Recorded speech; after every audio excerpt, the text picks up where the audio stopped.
Y'all, so Rasheeta Joy here, and today I have a different kind of video. It's a conversation, okay? This is a conversational video about seeded fruit, how to make this vegan lifestyle sustainable with the seeded, organic, non-organic, conventional, seeded, non-seeded fruit conversation that we have, and how to make this sustainable so people can enjoy and not feel so much pressure around what's good, what's bad, what's better, what's best.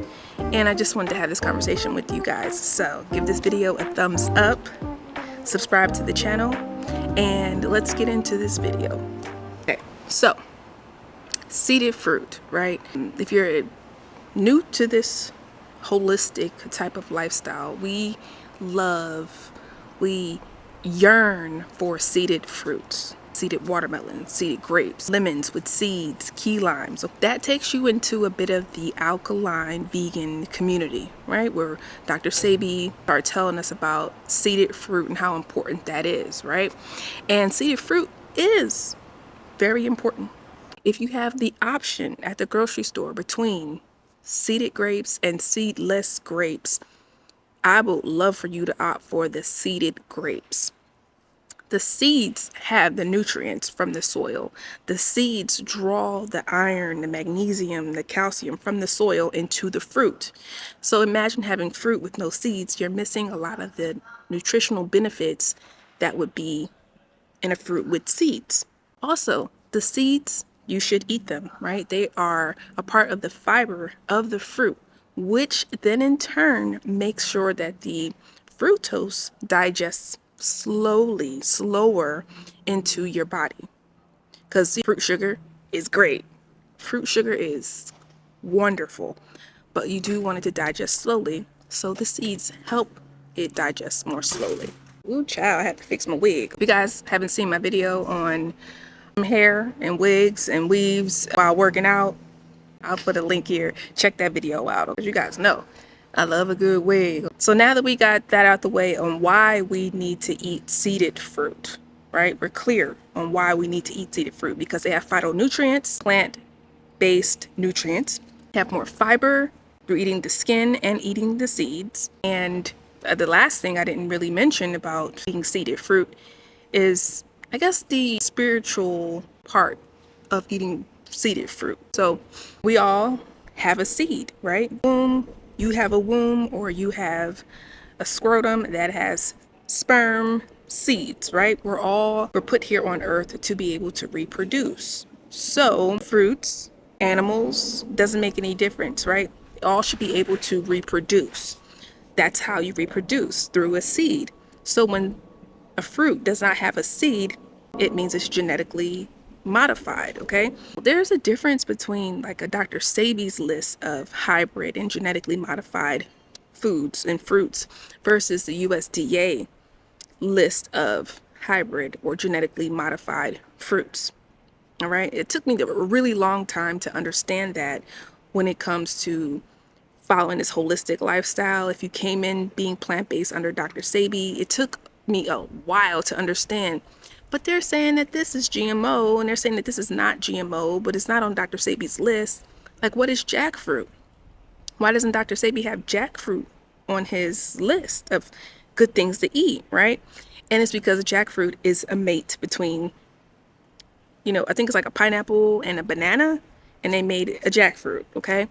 But there are things such as natural hybrids, right? Like if you plant a tomato next to a pepper and they get too close and they get pollinated at the same time, you'll come up with a sweet pepper, okay? A sweeter type of pepper. So there are natural hybrids and there are unnatural hybrids, okay?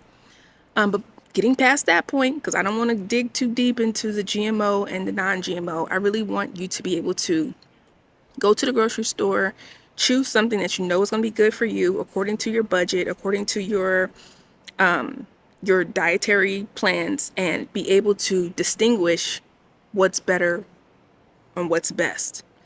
Let's go. And people have a difficult time finding seeded fruit, okay? Very hard to find. If you don't live in a city or If you live in a city, you have choices of different supermarkets to go to. You have a Whole Foods, you'll have a Trader Joe's, you'll have different areas where certain ethnicities live, right? Like a Chinatown, a Koreatown. We got all kinds of towns in LA, okay? An area where it's like a lot of Latin markets, a lot of Asian markets. That's usually in a city. When you live in a small town, you may only have one or two or three kinds of grocery stores, and you may just only have three grocery stores, making it really hard to find seeded fruit. But then again, if you live in a small town and you happen to have some kind of rural farming area around you, you may be able to find seeded fruit really easily. So here are my tips for finding seeded fruits. Live in a city, you want to go to things like farmers markets, Asian markets, Latin markets, okay? Sprouts. Sprouts is a grocery store that is geared towards farmers, okay? So a lot of the food is locally sourced and you'll be able to find seeded fruits there. You'll only find seeded fruit in season. See how that works? You'll only find seeded fruit while it's in season. You won't find seeded fruit, seeded watermelon growing in the middle of winter. You won't find that, okay? But you guys know now you can go to the grocery store and get seedless watermelon even in October, okay? Something else to look out for, all right? If you live in a small town and you don't have an H Mart where like an Asian grocery store or a Latin grocery store, what I've found, because even in Philadelphia where I'm from, certain areas will have a watermelon man, right? Or there'll be like a produce truck that will come by and he'll be selling things out of the back of the truck. Now, I mean, I don't know if that's how you grew up, but that's kind of how I grew up, okay? Sometimes there's a man with a truck and he's got watermelons, he's got grapes, he's got fish, he's got all kinds of stuff. And he opens up he pops the trunk and he's just basically selling all kinds of stuff. If you had one of those growing up, leave me a comment below and tell me like you had a produce man or some kind of produce junction or something like that in your area. Because in Philly, where I'm from, originally there was this produce guy that would come up every like Wednesday or Thursday, and he would open up and people would be waiting out in line to all the produce. And also in Philadelphia, we have a street called 9th Street. Anybody from Philadelphia, go ahead and leave me a message below and say, I'm from Philly. But in Philadelphia, we didn't necessarily have like a farmer's market, but we did have 9th Street. Okay, 9th Street was like the street from Rocky where he was running down the street and then he runs to the art museum.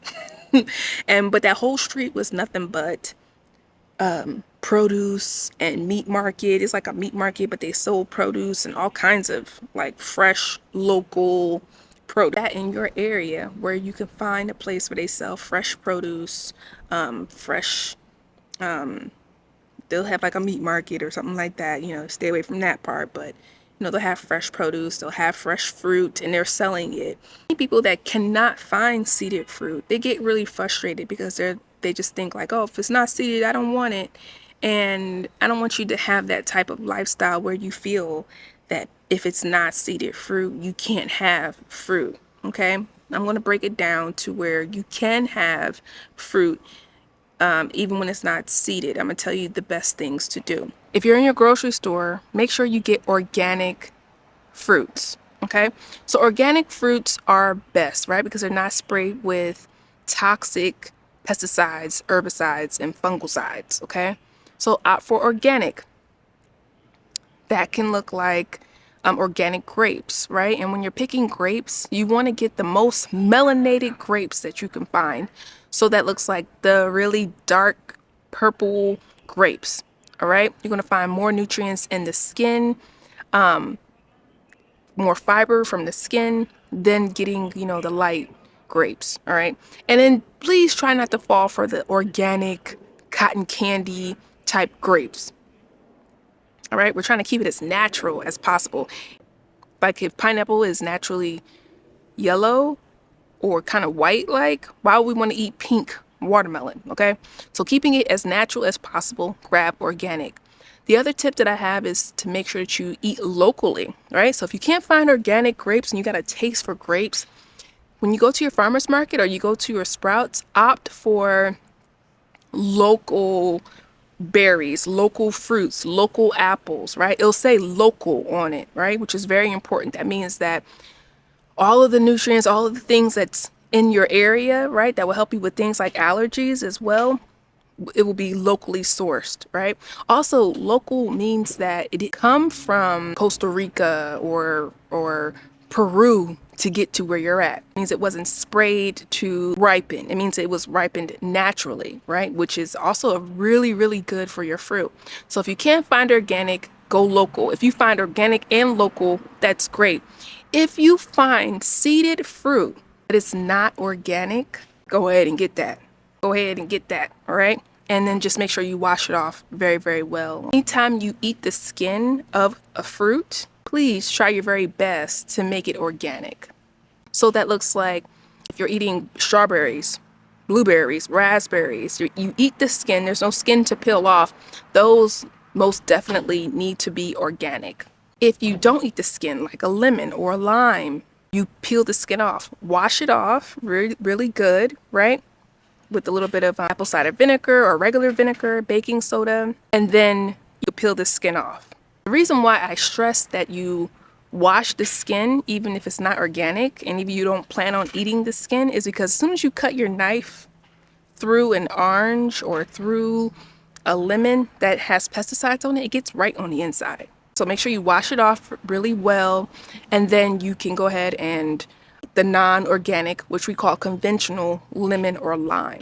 All right. Now you'll notice that you won't see any seeds in those lemons or limes, right?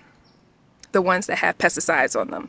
So I hope that makes some sense to you. If you have questions, please leave them below. But these are just some tips on how to make a good balance between organic, conventional, seeded, seedless fruits. Because we know we want the holy grail of seeded watermelon every year, right?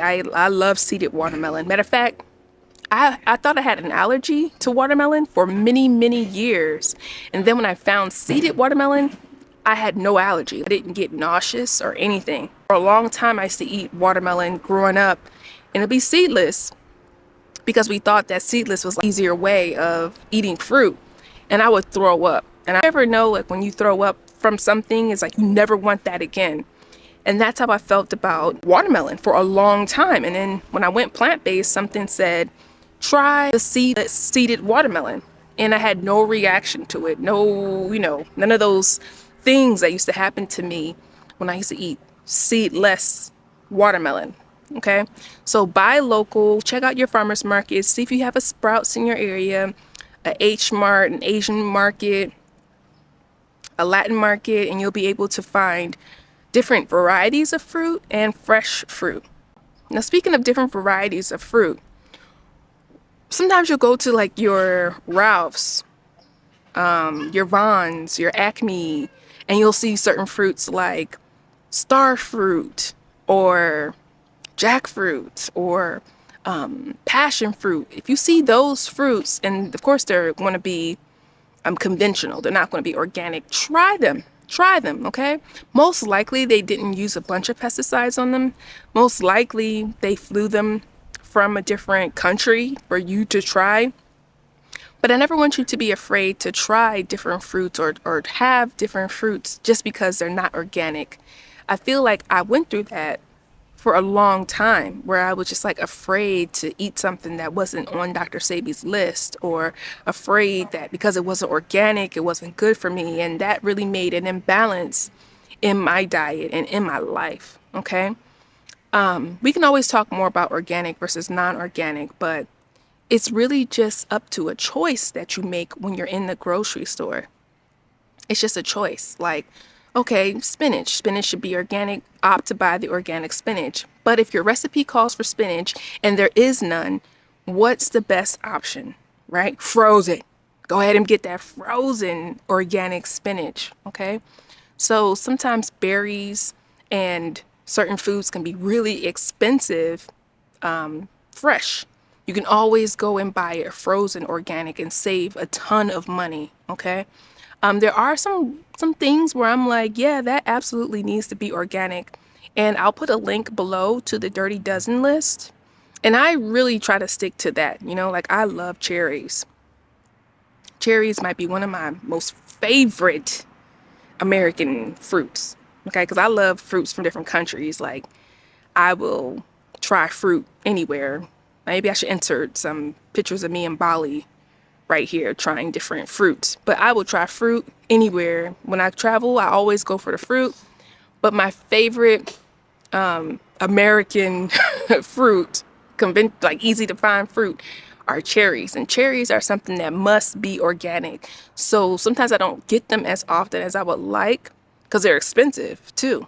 So I usually opt for frozen cherries because you can find frozen organic cherries and enjoy those. So I hope you guys enjoyed today's video. It was a little bit different. It was more of a conversation between you and me, and what I would actually teach a lot of my clients. If you're interested in coaching with me, I'll put a link below so you can fill out the coaching application so you can learn how to have a balanced, holistic, plant-based lifestyle, and of course to build these muscles. Ugh. I ain't got no food in my stomach right now, so my muscles ain't popping like they could. But learn how to build muscle on a plant-based diet. Okay, I know how to create meal plans and balanced diets for you, for wherever you want to go. Okay, if you're telling me you want to be an IFBB pro, build all this muscle, then there's a certain diet you have to follow in order to do that. If you're telling me you want to heal fibroids, lower your blood pressure, lose some weight, there's another diet that I have that will help you. So give this video a thumbs up, and I'll check you guys out in the next video, which will be loaded next Sunday. I hope to see you guys soon.